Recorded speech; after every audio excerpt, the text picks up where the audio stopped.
And from here, we're going to go to one more liver gallbladder position called the pigeon, okay? And this is another one, I'm going to demonstrate this, where you might need a towel as a prop underneath your glute.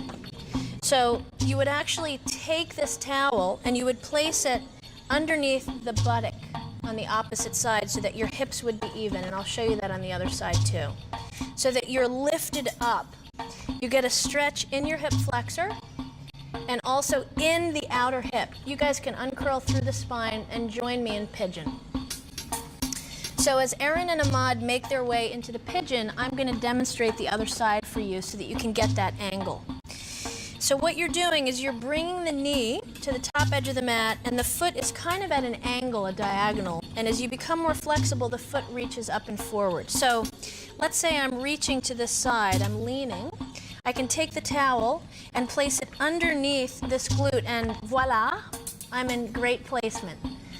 So you're holding your body up with your arms, and you're just experiencing that stretch to start with the breath. Inhaling here. Exhale.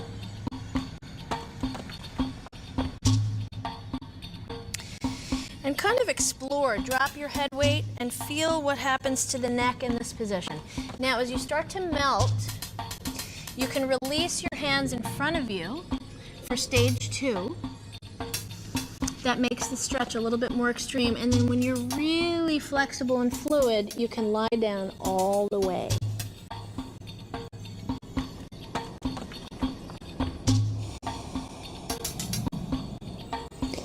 So as Erin and Ahmad continue to enjoy themselves in this yin practice, I'll just speak a few more words about the liver gallbladder. This is the last pose that we would do in liver gallbladder.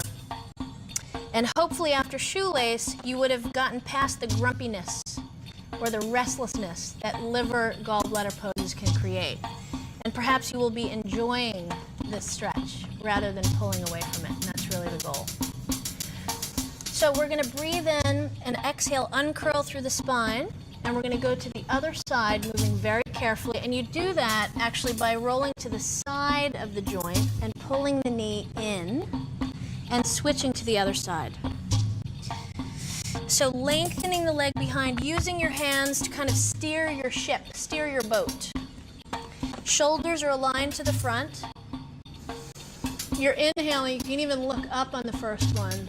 And then exhale, start to release forward if you feel you're ready, or you just stay. And you can stay here for the entire 10, 15, 20 breaths or 10 minutes if you're that inspired. But even after 3 breaths of holding a pose like this, your connective tissue should start to melt.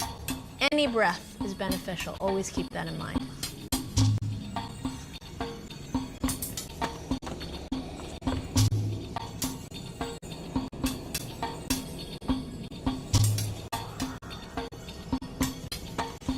One more breath, everybody. Sorry to pull you out of this really wonderful pose. We're going to inhale as we come up.